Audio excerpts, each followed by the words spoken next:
And so I started to like think about my feelings, and I was like, no, I guess this love that I share for my best friend that I've always thought was just like how you love your best friend, maybe it's because I actually love my best friend and like be with my best friend. And so I spent 2 weeks going to every church in the city that was experiencing a revival. And I would go to the altar and I would pray that God would take that away. And after 2 weeks, I vividly remember this last day. And I had cried my eyes out for like 2 weeks, almost every night at these different churches, thinking that because this was a revival and the Spirit of God was supposed to physically be there, that he wasn't listening and he wasn't taking it away. And I was like, I can't commit my life to a God and a religion that's going to make me feel like I'm broken or wrong. And I refuse to not be myself. So I said goodbye to God, and I walked out of that church, and then I came out of the closet with flying colors, and I never looked back. Welcome to Normalizing Non-Monogamy, the podcast where we interview incredible people from across the entire spectrum of non-monogamy to hear their fascinating stories. We strive to bring guests on the show who have a healthy approach to non-monogamy. However, it's important to remember that everyone does it a little bit differently, and the views and opinions expressed by our guests do not necessarily reflect our own. Additionally, we produce this show for entertainment purposes only. Please be aware that we aren't doctors or therapists. Consult a medical professional for anything regarding your health that you might learn about on the show. Enjoy! Welcome to episode 183. We're Finn and Emma, and today we have a beautiful conversation with Phillip. He's been exploring polyamory, solo polyamory, for about 2 years now, and we have a wonderful conversation about how he has shifted his mindset around relationships and sex, specifically over the last few years. Yeah, just kind of building on what Emma said, as you'll hear, Phillip grew up super conservative, came out as gay in late high school, was kicked out of his house. And so his whole approach to how he's done everything has really just is beautiful. Yes. And we're really thankful that he came on the show to share. So thank you, Phillip, for reaching out to us, for coming on and being vulnerable, and starting your own podcast. So he's just about to launch a podcast called Dear Poly. Mm-hmm. And it's going to be sort of a Q&A type podcast where he brings in guests who are exploring polyamory or non-monogamy and answers questions from listeners with them. So we're really excited about that. It's launching soon. Information to how you can find everything about his show is in our show notes at normalizingnonmonogamy.com. Click on the podcast tab, or just scroll down in your podcast player and links will be there to take you directly to the show notes. Yes. So you don't want to do that. Before we jump into the show, though, we do have a couple of quick announcements. First up is our next virtual meet and greet is going to be on Wednesday, June 23rd. Wednesday, June 23rd. I'm just going to say it twice to be clear. From 9 to 11 Eastern. PM Eastern. And so we'd love to have you join us. It's only $10 to join. They're open to anyone. And more information is on our website, normalizingnonmonogamy.com, and click on the meet and greet tab. Also, we wanted to do a shout out really quickly to our Patreon community. Thank you so much to everyone who is part of that community. It keeps growing, and we couldn't be more thrilled and honored to have all of you join the community. If you'd like to learn more, please go to our website again, normalizingnonmonogamy.com, click on the Patreon button. And I just wanted to say a couple of quick dates coming up. We have a men's group call on June 7th, a women's group call on June 9th, the monthly Q&A on June 10th. So all of that information is on our website, and we'll also talk a little bit more about Patreon in the outro. Yeah, and one last thing that we wanted to say, as always, reach out to us. We'd love to hear from you. We love to hear from everybody. We get back to everybody.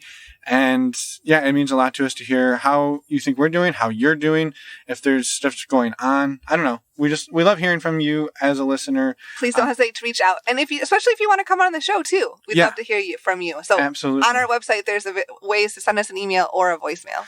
And just to follow up on one person who's maybe listening saying, well, I never got an email back. That's because you put your email in wrong. That's true. So this person reached out to us, actually had a very good point. It was about 2 weeks ago. We will call them Jitterbug because, well, that's the name they gave us and we assume it's a pseudonym. If it's not, sorry for outing you, Jitterbug. Anyway, the point that they were concerned about was the use of the term vanilla as regards to people who are not either typically swinging, but exploring non-monogamy. A lot of times the term vanilla gets thrown around and they feel that it's sort of derogatory. And I guess we've felt the same way. We've really kind of backed away from using the term ourselves. We're not perfect about it. Sometimes when we're just shooting the shit with friends, or if we're deep in a conversation, sometimes it still slips out. However, it's something that we are aware of. It's not something we tend to use, and we will continue to work on eliminating that from our vocabulary. So thank you for pointing it out, Jitterbug. We appreciate it, and we agree with you. Exactly what Finn said. So thank you again. And also, this is just a great example of reaching out to us and giving us feedback so we can continue to make the show better. So thank you. We're constantly working to do that, and we love hearing from all of you. And yes, we want to continue to get better and better, and that's what we're going to do. Yeah. So thank you in advance to all of you listening who are going to send us emails with amazing feedback. And we look forward to those. And let's head into the conversation with Phillip, and we will see you on the other side. Let's go. Welcome, Phillip. We're excited to have you here. We've just been chatting a little bit about your podcast that you're launching here soon, and so we're excited to talk about that more later, but we want to get to know you a little better. You sent in an email not that long ago, maybe about a month, and we made this happen pretty quick, so welcome to the show. We're excited to have you here. Thank you. I'm actually really excited to be here. I listened to your show quite a bit. When I was exploring the idea of polyamory, I was actually kind of forced into a polyamory dynamic, and it was not something I ever thought that I would be in. So I was, but my relationship was incredibly valuable to me. So it wasn't going to be a deal breaker. It was more like it was something I had to learn quickly. So I actually turned to podcasts in order to educate myself and understand how the dynamics work and how people make them work for their lives. And so I found your podcast, and I actually really appreciate your work. So I'm excited to be on it. Awesome. Well, thank you for that. And we're happy you found it, and hopefully you found some others as well. So before we dive into how you got forced into polyamory, or maybe the Dan Savage poly under duress, yes. I guess, do you mind giving us a little bit of a background on who you are? Yeah, who is Phillip? Absolutely. So I am. I was born in the South, raised in the Midwest, raised on a farm. So I don't look it at all, and most people never guess it, but I'm just a farm boy at heart. I am soon to turn 40, which is not exciting. But a little about myself. So I grew up in a really conservative family, super religious. My parents actually grew up in an even more conservative, more religious background. Some today may consider it a cult-ish.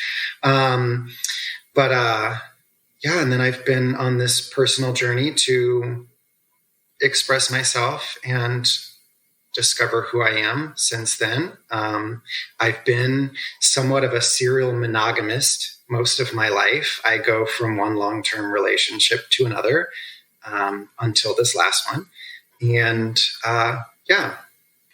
it's a little about me. Yeah. Awesome. Well, thanks for being here again, and thanks for sharing all of that. I guess I was just going to say, you don't look like you were raised on a farm, and you don't look like you're about to turn 40. So well done on that. So very true. Congratulations. Thank you. Go ahead, Emma. Sorry. Oh, I was just going to say, so I have so many questions, I'm sure, but I'd love to do maybe an overview of your experience in non-monogamy and where you said you had a religious upbringing. So I'm assuming nothing was modeled for you until somewhat more recently. So can you kind of walk us through a high level version of your journey? Absolutely. So I would say that I consider myself solo poly, and I would say that I've considered myself that for almost 2 years now.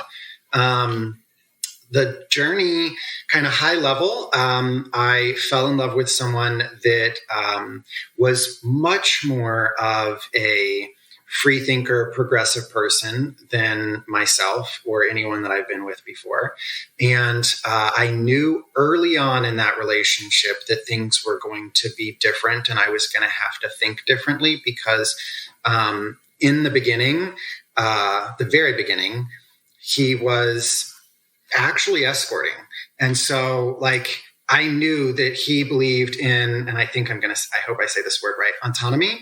So like he controlled and owned his body and that, he chose how to share that with me. So, while our relationship did become monogamous pretty quickly after we started dating, I knew that it would, I at least had a feeling that it wouldn't remain that way.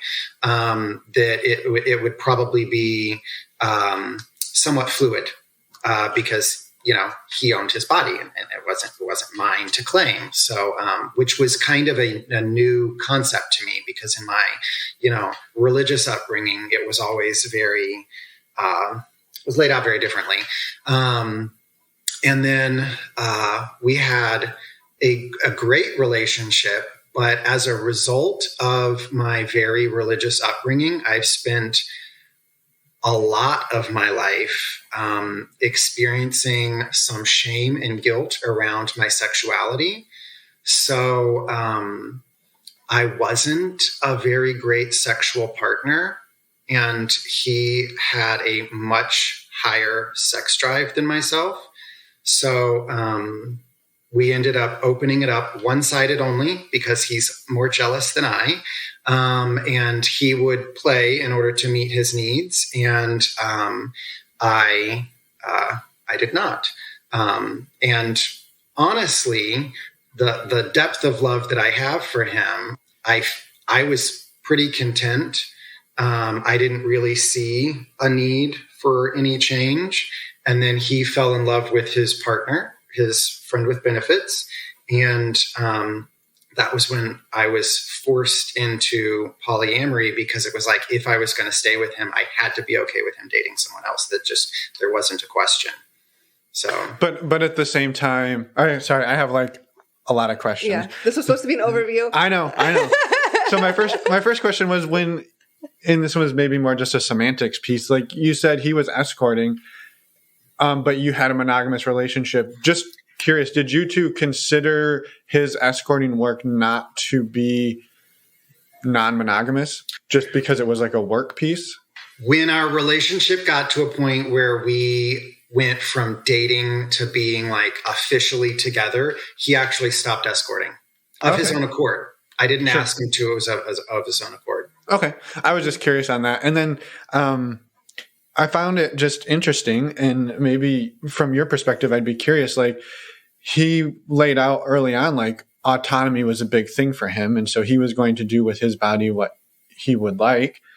But it sounds like you didn't have that same latitude. Like he was jealous. And so the relationship was only opened up on his side. So he could have the autonomy, but it sounds like you didn't. Correct. So there are aspects of this relationship and this story that I think a lot of people will look at from the outside and think that it was unfair, one-sided, and that he may have, I don't know if take advantage of me is the right term, but I think that it is really important to understand that there's always two sides to everything. So while that is the case, I think it's important to recognize that, I had my own set of issues, and I was not a great partner in all aspects of our relationship. And I felt a sense of responsibility to make sure that he met his needs. So I never felt like I was being cheated out of my due whatever, like I didn't feel that way at all throughout the relationship. I allowed him to play even though he didn't want me to, because he wanted to be intimate with me, and I wasn't doing a very good job of being intimate with him. I had a lot of issues. I had a lot of issues with that. Mm-hmm. Yeah, and it sounds like, thank you for sharing that and kind of elaborating on that. And so it sounds also like maybe you weren't that interested in exploring outside of him. Like, it wasn't that he was necessarily holding you back, but yeah, it wasn't quote unquote allowed, but you also weren't really seeking it or Correct. Looking for it. Correct. I mean, we would both chat with people, mm-hmm. but he would play with people and I didn't. I didn't necessarily need to. If I had been given the permission, I probably would have on occasion, just because, with some of the people I was chatting with, I built a connection with them. And the idea of exploring it was something that, had I had the permission, I would have done. But it wasn't something that I was necessarily seeking out and wanting to do and feeling like I was being denied. Yeah. Right. That makes sense. And I think too, you kind of alluded to or said outright that like your religious upbringing created a lot of shame around your sexuality, maybe your sex drive. And it sounds like even maybe this non-monogamy piece, when that kind of came up, I guess, do you mind digging into that a little bit for us? Absolutely. Yeah. So, I've always considered myself to be a very sex positive person. I have friends that scatter the spectrum of the fetish world. And I've always celebrated their exploration and celebrated, their sexual freedom. I never gave myself permission to feel like I too could explore it. Instead, it was like I felt like I could celebrate somebody else's, but that I couldn't participate. And ironically enough, between my long-term relationships in those little, like, they were typically somewhere between like 3 months and 6 months, I would consider myself a sex camel in those time periods. And I'll explain that.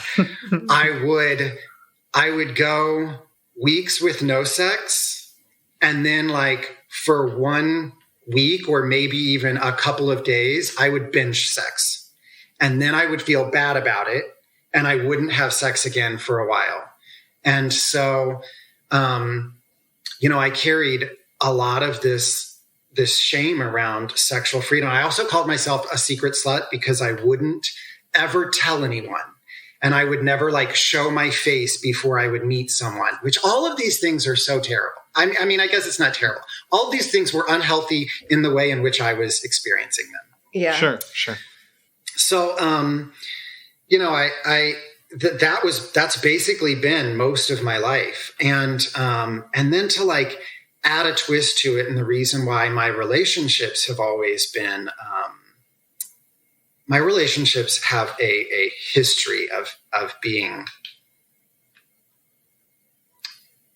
dysfunctional in the sexual aspect, because I fall in love with people for who they are and how they make me feel in life.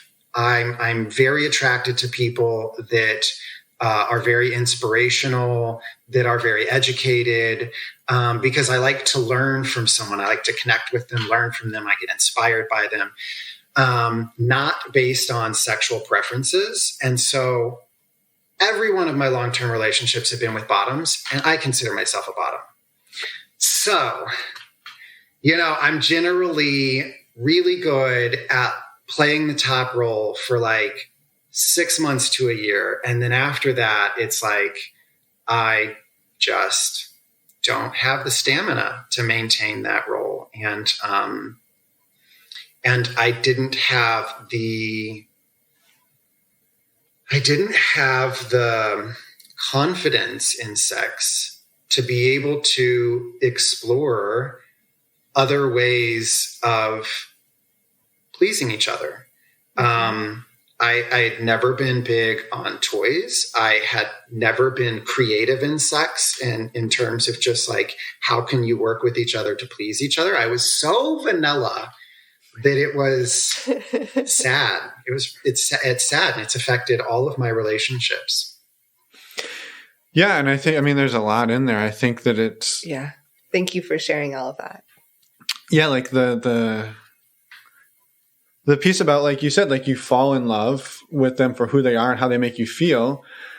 But then after like 6 months or a year, like your needs start to creep back in, and then it sort of shifts. And I would disagree with that.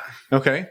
I actually, it's never been my needs that have destroyed my relationship in the end. It's my lack of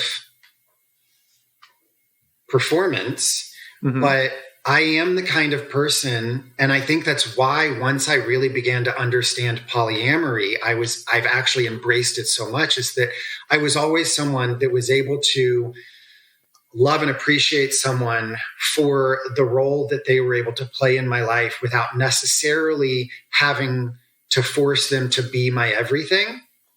So I don't ever feel like it was my needs not being fulfilled that destroyed our relationship. I was always able to just stuff my needs like back in the closet somewhere and not worry about them. I also hadn't really ever had a great sex life. So sex wasn't the important part of my relationship. Sex was actually pretty meaningless in my relationship. For me, it was the day-to-day life. It was the hours that you spend together, the nights that you hold each other. That's what makes up the important part of my relationship. Sex was like, if I could jerk off in private to some porn if I need to satisfy myself. That was not a contributing factor to whether or not our relationship would go on. I would still be with my ex if he would let me, but he promoted me to best friend instead. I was going to ask you how that relationship, that was your first introduction to non-monogamy, and you were kind of poly under duress for a little bit. Do you mind talking about how that relationship progressed and where you're at today? Absolutely. So it's a wild and weird road. I call him my best friend soulmate. I think if soulmates exist, he definitely is mine. I cannot imagine my life without him. We still talk every day. We see each other almost every day.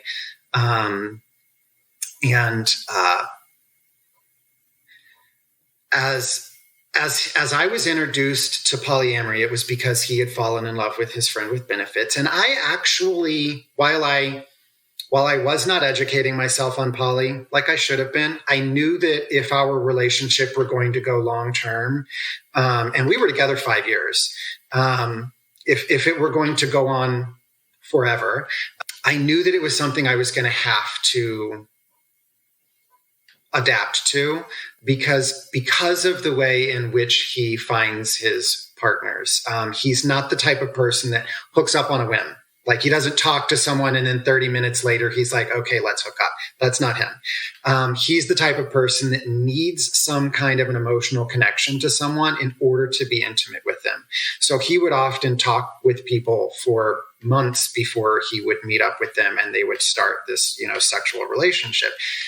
So I knew that it was going to happen at some point.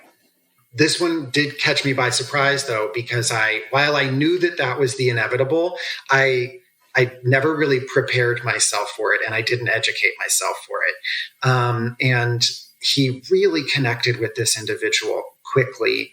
They had incredible sexual chemistry. They also had just great chemistry in general in terms of connecting with each other on a mental and emotional level. And when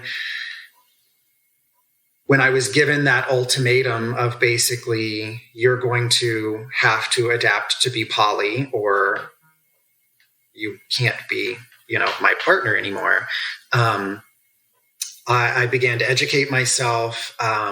I read The Ethical Slut, which I actually think everyone should be required to read because of the way that it focuses on self-awareness, communication and like understanding where your partner's coming from. I think those are like three key things that make a great relationship. But I started educating myself, and I realized that there were so many things that I was already doing in my relationship. The way in which I prioritized the connection, the way in which I accepted the relationship, and how we provided for each other for exactly what it was, without expectations of it being more or different.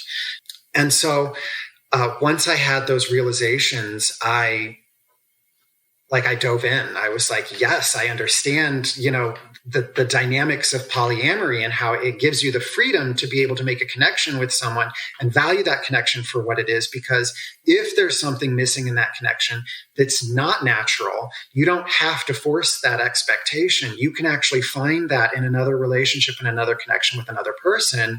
And then that way, as long as everybody's needs are being met in the ways in which you can, then everybody's happy.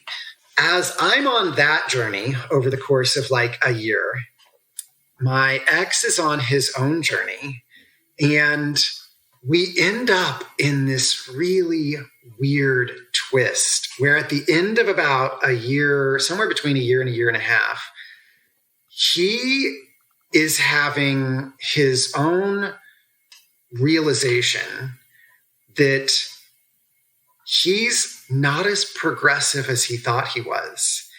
And he actually takes this hard conservative swing.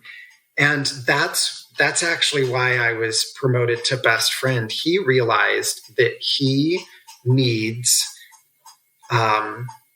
one partner that is his everything. And he doesn't want to have multiple partners. And he doesn't want to have a partner that can't, also make love to him and be his emotional support. And so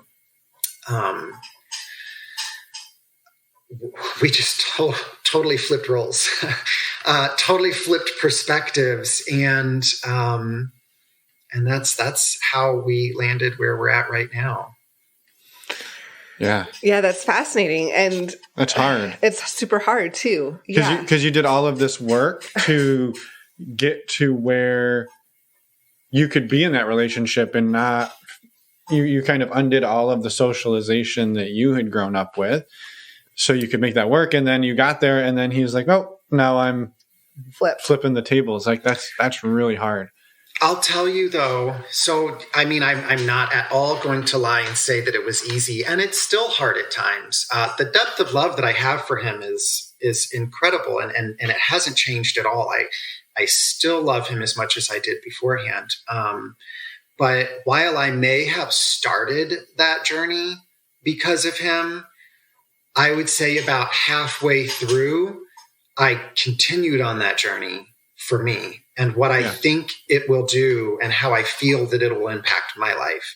So, and one of the things that, I really appreciate about like the mindset that kind of goes hand in hand with polyamory is that when you learn to love someone for exactly who they are without your imposed expectations of what they're going to do for you or how they're going to meet your expectations, then when it comes to a turning point where it may not continue forever or the dynamic evolves into a friendship instead of, a relationship, it does make it easier. I know that sounds crazy, but it makes it easier to make that transition because it leaves you in a mindset of celebrating what you had and celebrating what it gets to continue to be versus necessarily being sad about how it didn't meet your expectations. Oh, I'm tearing up.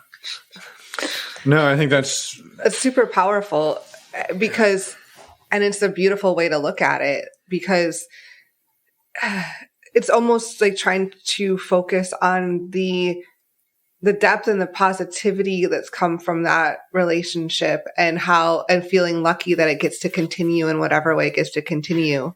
Well, and I was going to ask, like, I think, and you touched on it here, so you kind of answered the question already, but like you said, like you got promoted to best friend and you are still in love with this person and you see them every day and you're still very connected. But like, I could see for myself, like that would be really hard to be in love with somebody and see them every day. And it's just constantly there, but it's maybe not the relationship that you were hoping for, but you also yet got to a place where you just have accepted that and love it for what it is and cherish the way it was and like celebrate it. And I think that's a really hard thing to do. And I'm impressed by that. I would have to say, I think the part that makes me sad is not that the relationship isn't today what I thought that it would be or that I wanted it to be. The last 3 years of our relationship, we were not sexual at all. So essentially, our relationship has not changed at all. We are still exactly the same thing. It just has a different title. Mm-hmm. Mm-hmm. Where I get sad is when I didn't meet his expectations. And so he feels like the title or the dynamic of that relationship can't continue because I didn't meet his expectations. That makes me sad. What makes me sad is that, I found someone that I love and adore, and we're just not sexually compatible. Mm-hmm. And it happens. Right. And so from his point of view, because you're not sexually compatible, your relationship has gone down to a friendship. Mm-hmm. Well, even We're though up. I was going to say, that's exactly. As I was saying that, I was like, I don't think that should be down. Like it's just transitioned into a different title. Well, but as you said though, Phillip, like the semantics of like the day-to-day hasn't changed. It's really more a title. And so, but I think that is still hard to like have your title stripped when the role you play is the same as it was for 5 years, or at least 3 of the 5 years. When the title first changed, that I think was the hardest thing I've had to deal with through the whole journey. Because especially once I went through my understanding of polyamory, I was really able to celebrate what our relationship was, and that I was able to kind of let go of the guilt that I had about not being able to be his everything. And I educated myself on polyamory. He had a very limited understanding of polyamory, and he did not continue to educate himself. So like, as I grew into this, elevated awareness and started to celebrate our relationship for what it was, and thinking that, based on my understanding of polyamory, like we're great. Like we can have this dynamic. We can let go of that expectation of sexual chemistry. And because I feel like polyamory is about connections. It's not necessarily about sex. It's about connection. So you can have an incredibly deep relationship, and it doesn't have to have a sexual chemistry. It can just be about the connection you share with the individual. So for me, I was finally at this point where I'm celebrating what we have. I've let go of these expectations. And then all of a sudden there's twist. And so it was like, that was really, really hard for me. Probably the hardest thing I had to deal with out of all of it. And a guy that I was kind of seeing, I think we were only on like our 3rd date or something. And I was telling him about my struggle with this title change. And he was like, he used a different verbiage. He said, well, you were just demoted to best friend. And the way in which he said it clicked for me. And I was like, you're right. Like, that's it. It's just a title change. Our lives aren't any different, So I started saying that, and he hated that. So he was talking to a friend of his and kind of regurgitating the conversation we had had. And his friend was like, why did he say demotion? Friends are forever, and relationships come and go. Like, it's a promotion. And when he came back and told me that, I was like, I'm going to take that. I'm going to take that. And I'm going to use that from now on. So that's why I refer to it as being promoted to best friend. So that made it a lot easier. That actually, it's so funny how just sometimes terminology, just words and saying them out loud can totally change the way you see something. Right. Well, because in more of traditional like relationships, if you're in a relationship and it ends, it often ends, and like that's its cycle. And some people are able to stay friends after, but not all the time. And so when you're promoted to best friend, it's like almost more concrete in like the expectation that he will be in your life for the long run. And in that piece, I think it's beautiful, and it's a much more positive way to look at it. And thanks for sharing that. It's really interesting the way you two came to that. So. Yeah. So how have you taken everything you learned and all of those experiences and then use those to move yourself forward into your sort of journey beyond that? Yeah, beyond that relationship. So my journey beyond that has been not what I would have expected it to be. And it's been a little weird. So I feel like I've found myself in an educator role. So I'm on every dating platform you can imagine, just about. I've got all the apps because now that I'm single, I'm out meeting people, and I've met a lot of people. I'm having lots of conversations with lots of people. Nothing is going anywhere with anybody really, sadly.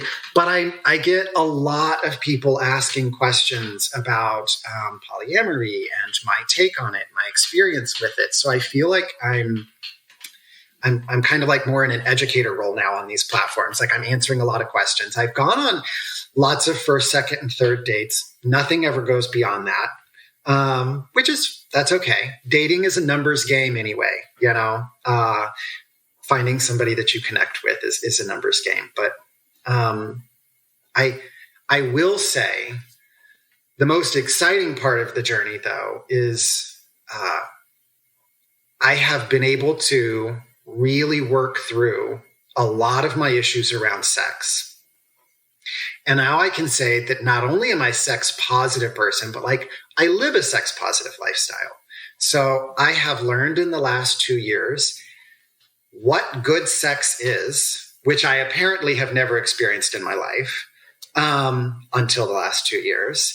So I've been having great experiences. Nothing's really turning into a relationship, but at least, I know that it's possible to have great sex and sometimes even multiple orgasms.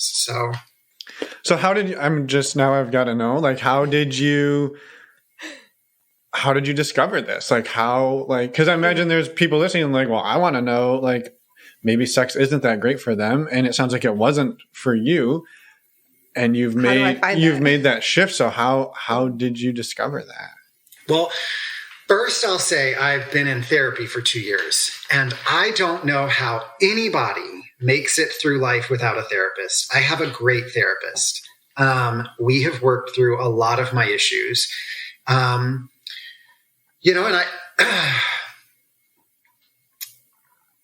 a lot of it is just putting yourself out there and really, really working through the internal dialogue, the audio that plays in our head, and rewriting that. I had for the last 2 years of our relationship, I struggled with even masturbation because I was so in my head that I couldn't maintain an erection. I don't know how much I'm supposed to go into in sex in this. Okay. I was like, how much am I allowed to say or not say? Okay. Anything you want. Okay, good. So I for the last 2 years of our relationship, I couldn't hardly maintain an erection even for masturbation because I was so inside my head with this internal dialogue about whatever it was that I was either watching or thinking. And and so like my sex life, my sex drive was basically non-existent. And as I got into therapy and we started working through my internal narrative, my internal dialogue, I gave myself permission to explore. I gave myself permission to try things that I've wanted to try and never felt like I had the freedom to explore. And as I tiptoed into those little things, as brave as I could, it just kind of trickled that I slowly set myself free, and I was able to try and experience something a little more. And then when I realized that, that felt good, I would try a little more. I'm into toys now. So my actual blooper is associated with that, which we'll get to at the end. Yes, we will. That's awesome. I don't know. It's really about the internal narrative. It's about rewriting and undoing, those, that story that's written in our minds at a young age, and letting go of it, one step, one word, one little piece of the story at a time. Mm-hmm. Which is hard, right? Like, just so people are clear, hard. Like that's not like, oh, you just do it on a Wednesday and you're good on a Thursday. Right. No. It's a continual practice. And exactly. It's ongoing. It's not like the words are ever just gone, but it's about when you hear them, you rewrite them, and it's a constant and ongoing thing. It's just that it does get easier to not hear them and feel it on a deeply personal level. The more that you rewrite that, the more that you experience that, like that voice becomes softer. The shame that goes with it becomes less infectious, and then you're able to pick up that courage and try a little bit more and keep going. Yeah. I'm curious, how have your friends and family reacted, I guess, to the changes in yourself? Have you noticed that? Has that impacted you? Absolutely. So there's like a couple things. My friends are great, but I have very sex positive friends. We've got one friend that we say he has a fast pass at the STD clinic, not because he's got a lot of STDs, but because he's very sexual. So he's very on top of being sure of his sexual health. So he goes like clockwork to make sure that he's always aware and always in the know. So it's not for them. They're celebrating my journey. Nothing scary there. On my family side, my family's totally aware of my journey as well. All of my family, all of my immediate family, not like my distant aunts, uncles, cousins, grandparents, stuff like that. But like my parents and my siblings all know. They know I'm poly. They know that I'm like living my sex positive life. But I have put my family through the ringer in shock treatment throughout my life. I've had a crazy wild life. And in turn, I say that saying that, I also grew up really conservative, but my journey to know myself has been a roller coaster. And so I've put them through the shock treatment that was like, oh, good for you. I'm glad you're trying something new, was kind of their response. Like, didn't face them. You conditioned them enough over the last many years. Oh, yeah. So now I'm curious, because I know there's probably a lot of people out there who are like, maybe there's somebody else who's struggling with sexuality and their family and conservatism and all of these things. It sounds like you broke your family of that. You just like destroyed them and ripped that out of them. How did you do that? Like you said, it was a crazy journey and you've put them through the ringer. Like maybe that's what more people need to do.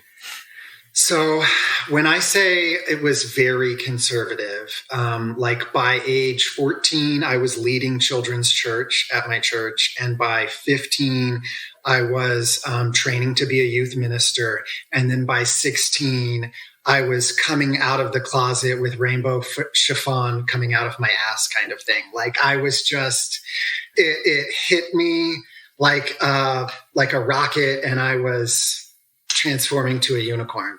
When that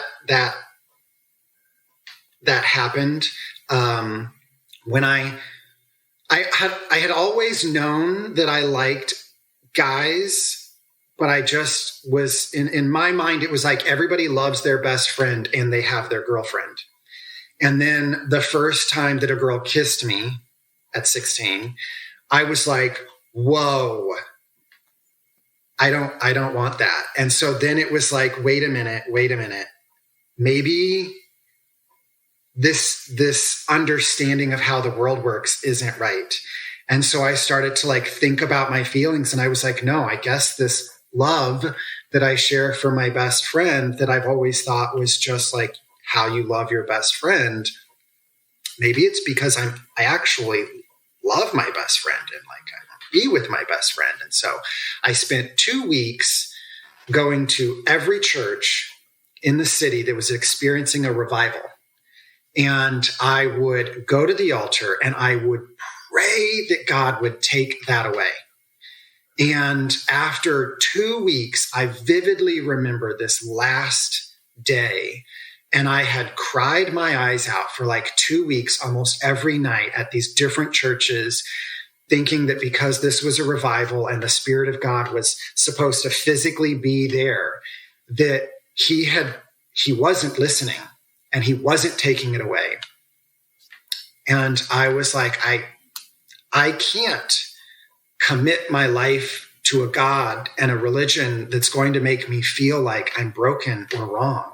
And I refuse to not be myself. So I said goodbye to God, and I walked out of that church, and then I came out of the closet with flying colors, and I never looked back, and I shocked my parents. I had to move out. At 16 or 17? Yeah, 16. Wow.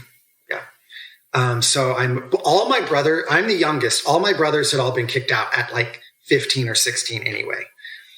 Whenever we broke some rule, my stepmom would boot us, and my oldest brother had a gun when he wasn't supposed to, or smoked pot or something like that. So he was out. And then the middle brother had been masturbating and got caught, so he was out. So then I came out of the closet. I was out, and well, at least you had roommates you could go live with. It sounds like right. Not to make light of a shitty situation. I'm sorry. I will tell you. I'll never forget the first person I came out to was my oldest brother. And I know this doesn't really go with the theme of your podcast, but I want to share it anyway. It's perfect. It's perfect. Yeah. I came out to my oldest brother, and I don't know why I knew he would be the right person to come out to, but he was, he smoked pot. He was super chill, laid back, easygoing country boy. And I told him, and he looked at me and he was like, well, I always told you were a faggot. Do you want a beer? And I know that sounds terrible, but like, if you understand like the dynamic of our family, he had always picked on me for being gay. Never like he was saying it in a negative way, but you know how brothers rip on you kind of thing. It was the best thing he could have ever said to me, because to say it with those words and that carefree attitude, it absolutely made me feel like it's okay. Yeah. It's okay. The fact that he offered you a beer and just kind of moved on, like it's not a big deal. Like it is what it is. Yeah. And he's always been an advocate for me. My senior prom, I went with a guy, and I was the first guy in my school. I was the first guy to come out while in high school. And I was the first guy to take a guy to prom. And I had so many threats. And he and his friends came and watched my car to make sure that my car didn't get broken into, and to watch me walk into the dance, and to watch me walk out of the dance, so that they knew I was safe. Wow. I thought that was really sweet. That is really sweet. Yeah, you had people that had your back. Mm-hmm. Yeah. Yeah. It's shitty that has to happen, but it's amazing that he was there for you and that they were there for you. Yeah. I feel like I might have gotten off track of the question that was at hand. Oh, how I shocked my parents. Yes. So then later in life, I go through an identity crisis because I'm trying to figure out who I am. And at the time, I was also doing drag. I'm a relatively artistic, creative person, and that was an outlet to explore that. And I was also having some issues with a drug addiction. And I think the drug addiction fueled by kind of this identity crisis, I found strength in my alter ego in drag. It was easier for me to pretend to be her than it was for me to dig into who I was, because I was experiencing insecurities and shame, and she was strong, flirtatious, outspoken, outgoing. So I thought I was transgendered for about 2 years and actually began the process of transitioning. And once I started to see physical changes in my body, it was like my brain was like, no, hold the brakes. You're not trans. What are you doing? And so my family also went through 2 years of me transitioning. So like I said, I put them through all the shock treatment. But I pulled back on that, stopped that, took like 2 years to really explore myself and figure out who I am. Got clean in those 2 years because my drug addiction quite literally nearly killed me, and came out stronger on the other side. So, wow, yeah.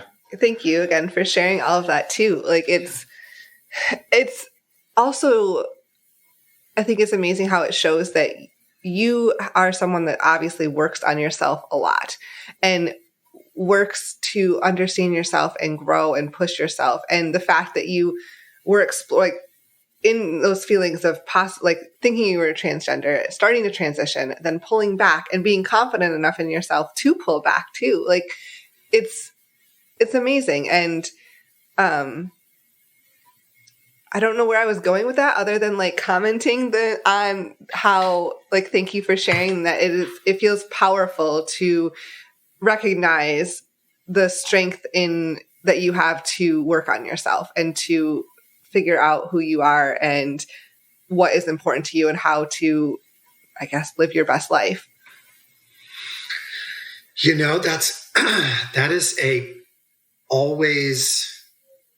That is a constant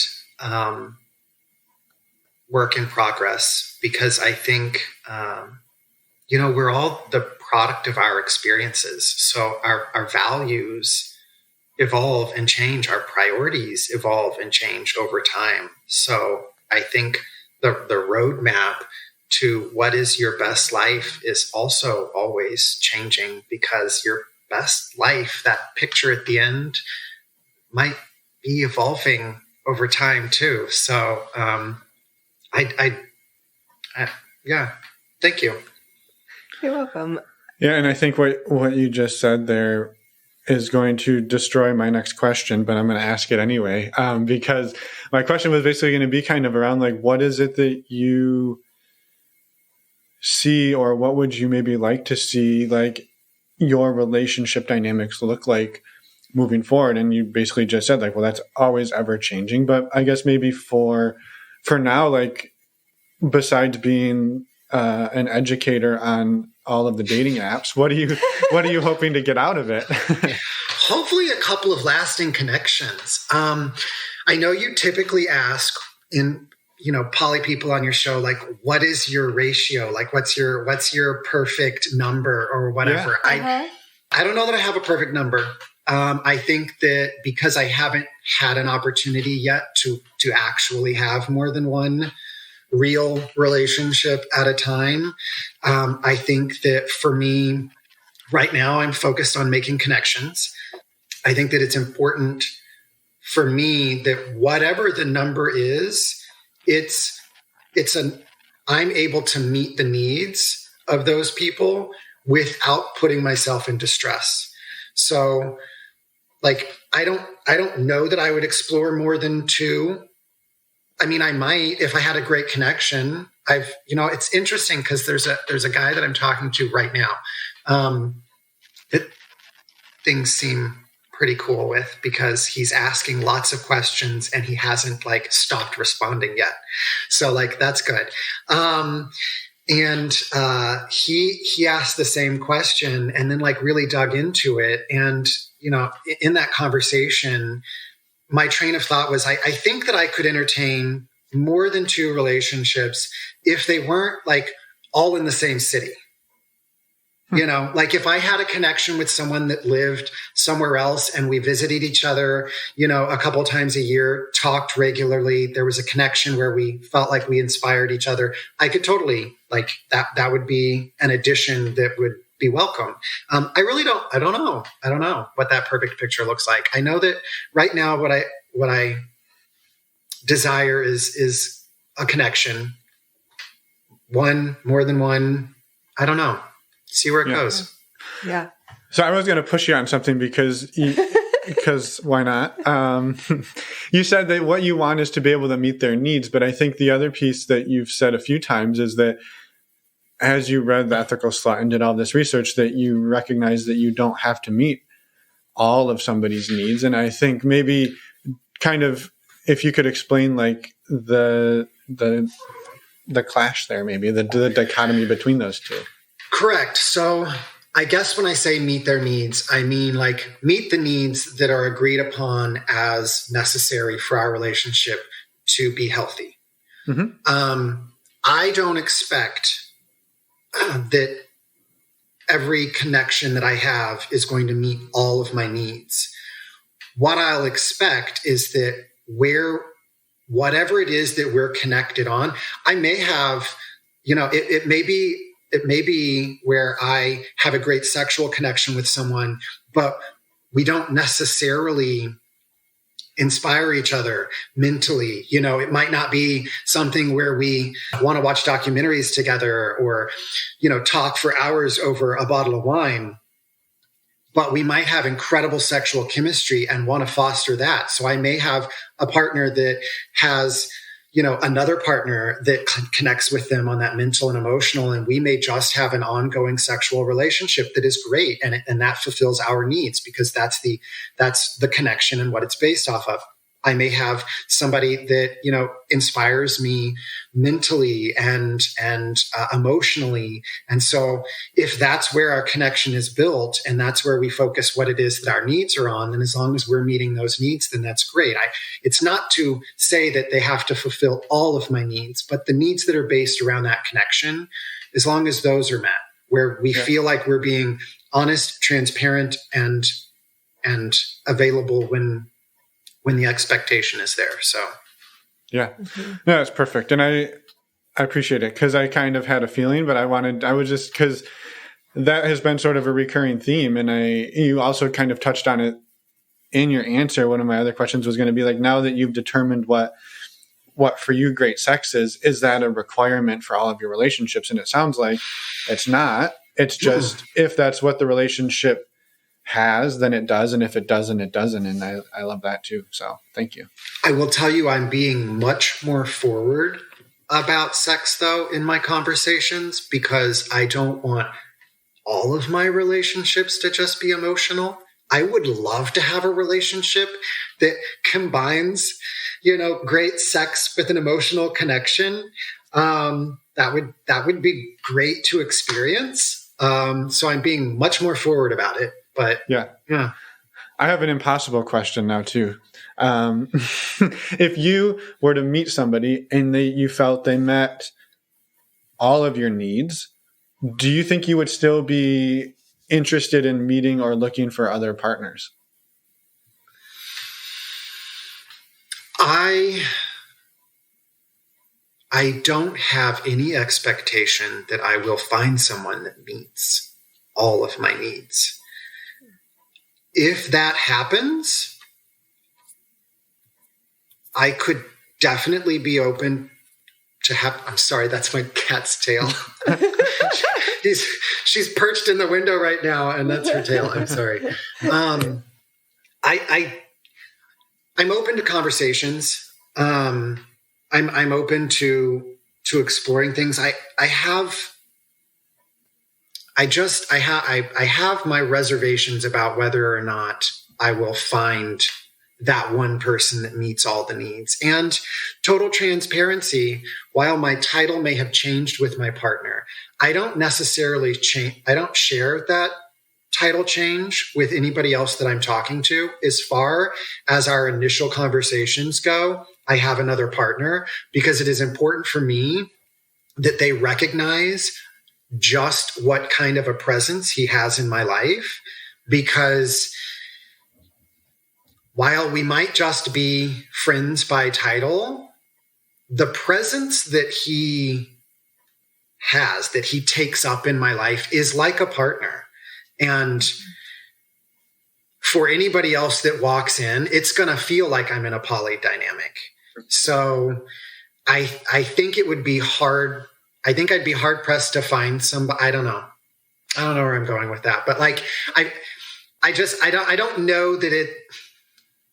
I think whoever I find that's going to be comfortable with that kind of a presence is going to be somebody that's comfortable with a poly dynamic, and I don't know. That's where I'm going with that.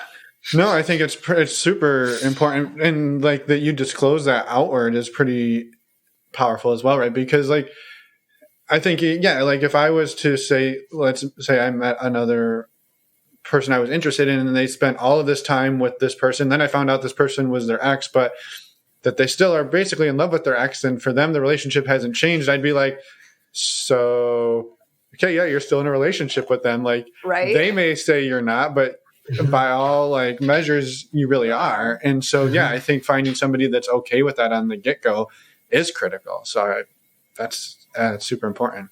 Appreciate that. I get this question, or maybe it's a statement. Like it can be posed as a question or a statement. I get this a lot, and it's usually a red flag for me.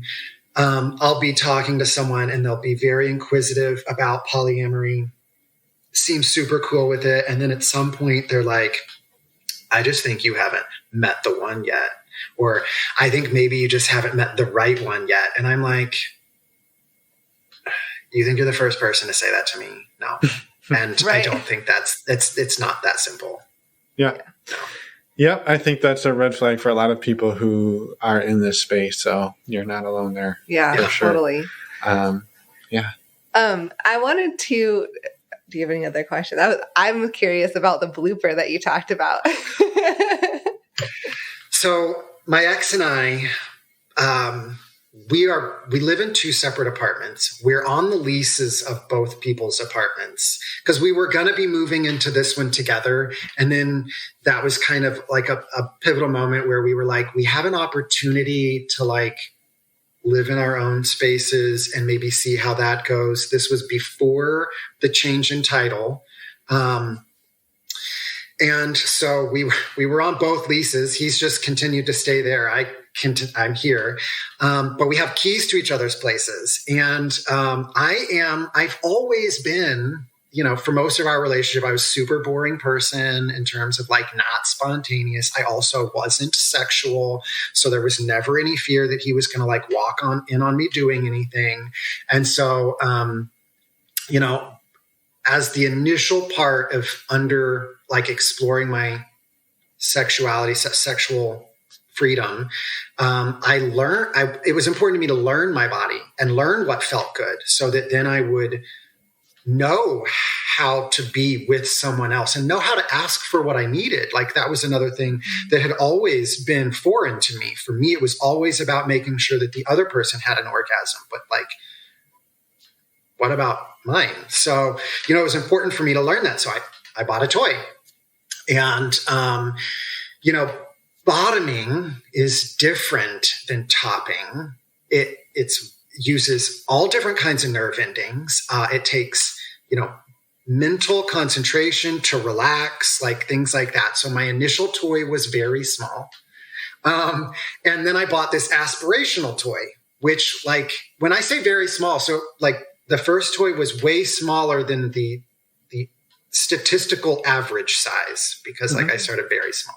So then this next one was like slightly larger than the average size of a male. And I'm like, I'm just going to work my way up to this. I'll start with the tip, So I'm on my bed, and the way that my apartment's set up, like if you walk through the front door and you look directly to the right, you can look right onto the bed.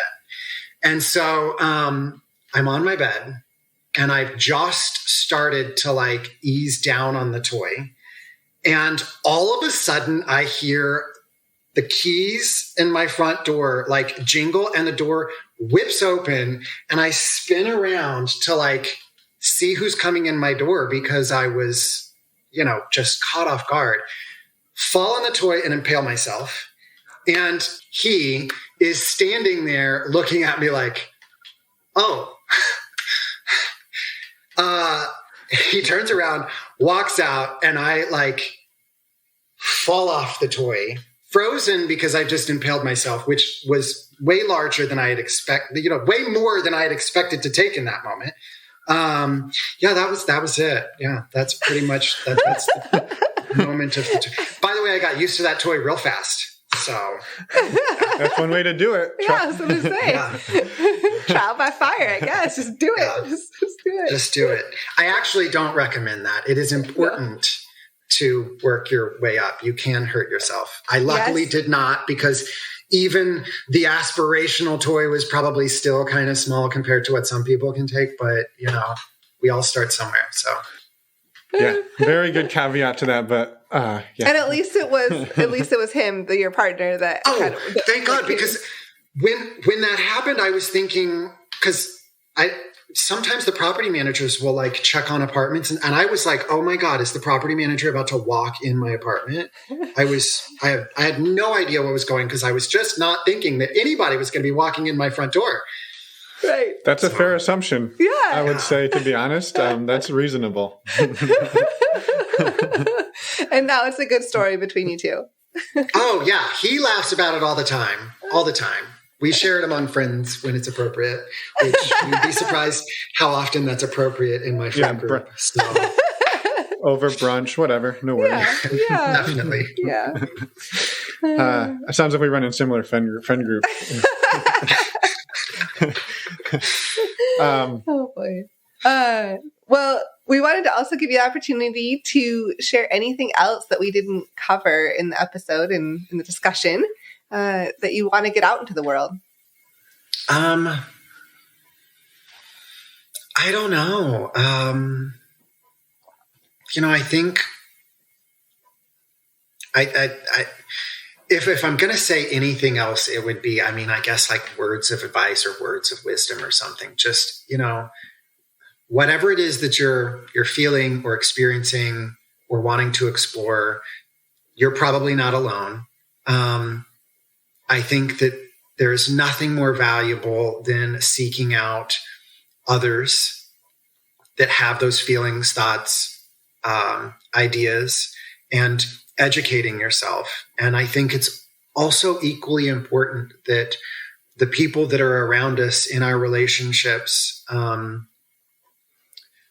we are all the product of our own experiences. So being patient and understanding of where they're at, if they don't necessarily see your point of view yet, or if they don't understand your ideas, like just being patient and understanding, I think that helps both people go much further in life. So I don't know. That's all. I think that's all I've got. Yeah, I appreciate that for sure. And then like one thing I did want to pick at maybe just a tiny bit was you've done a whole lot of work. And you've mentioned a couple of the resources, but like, what are some of the resources you found along the way that helped you like get to where you are from where you were? Besides ethical slut and a good therapist, those are the ones you said so far. Ethical slut, a good therapist, and a lot of podcasts. I've listened to a lot of podcasts. I've listened to a lot of interviews. There's one interview in particular, and I went back to try and find it. And I couldn't find it. I actually follow her on Instagram too, because she talked about her Instagram on that interview, and I couldn't find it because I follow a whole lot of people on Instagram, and I couldn't remember what her username was. I can't remember what her name is. But this was like 2 years ago, year and a half ago when I found that. But,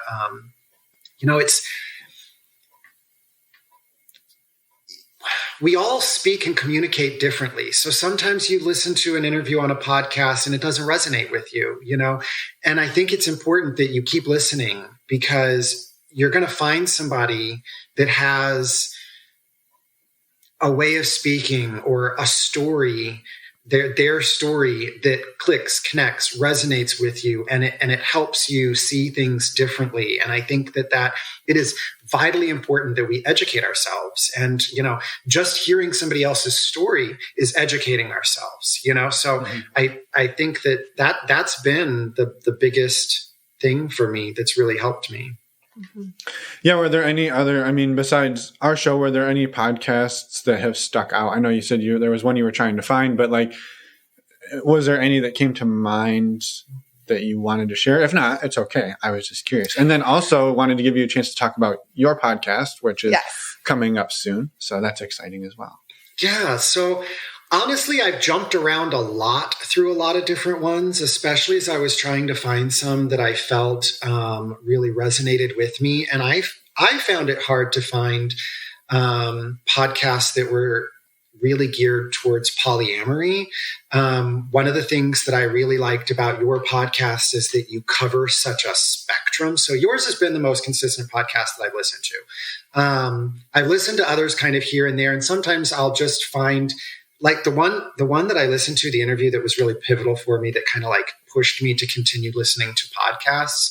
It wasn't it wasn't even a sexual podcast. It was totally different than that. But this happened to be a friend of hers that she really liked, that then just shared her story on it. And it kind of became, because at the time that I looked at it, it was, that I'd listened to it, I'd actually heard about it through someone else. So it was making ripples as being really, progressive interview.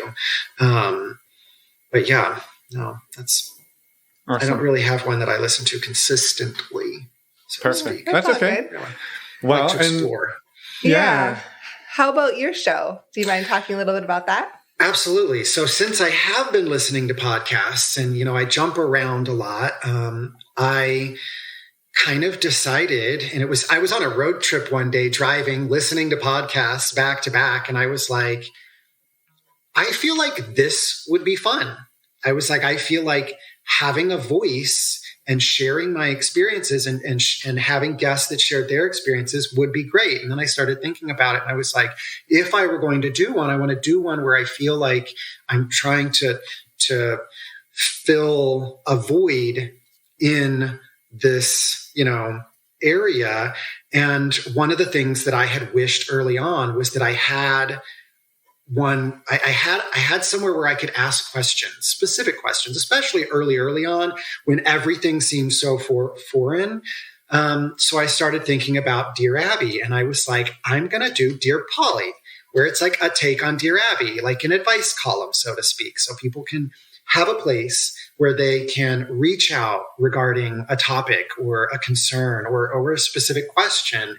And me and somebody else, rotating out guests, can give our experience or, our thoughts on those and maybe, help give people a different perspective.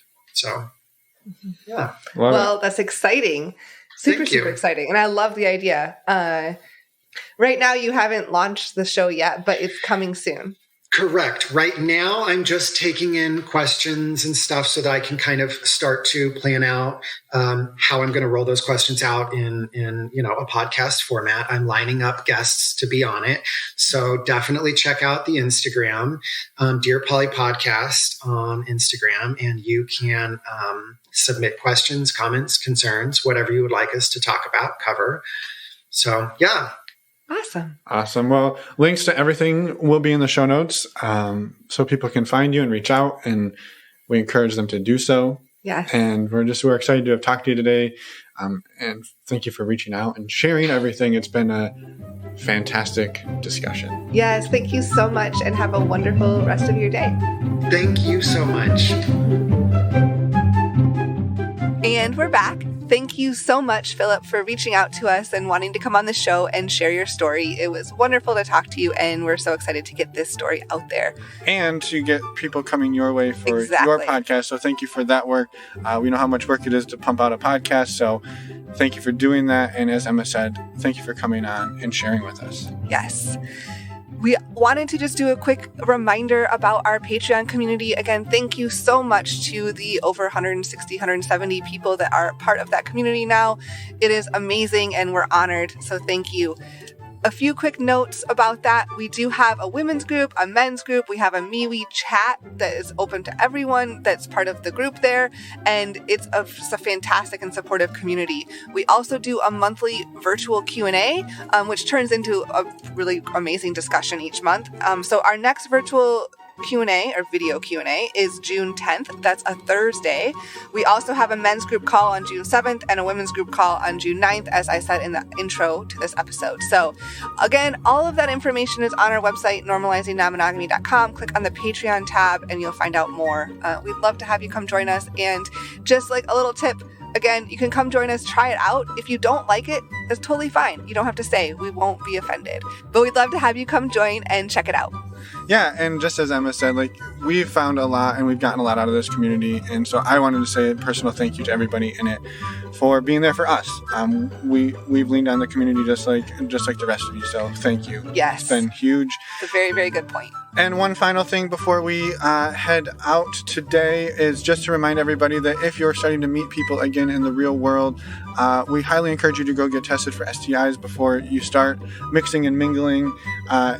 The way that we do this is a website and a service called stdcheck.com. They are an affiliate of the show, so using the links on our website does support the show, and we greatly appreciate it, not only for the financial support, but for the support of being aware of your sexual health and having those conversations. So it's, again, as we said, the service we use, it's super easy. It's really affordable. It's like $130 to do a 10-panel test.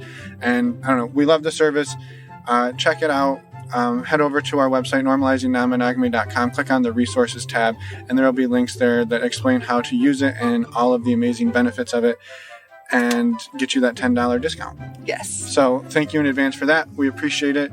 And next week, we've got an awesome interview with Jamie. Yes, you're not going to want to miss this one. As always, come check it out.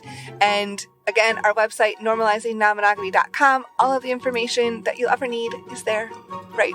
Yes, everything you could ever want. Bye, everyone. Thank you for listening.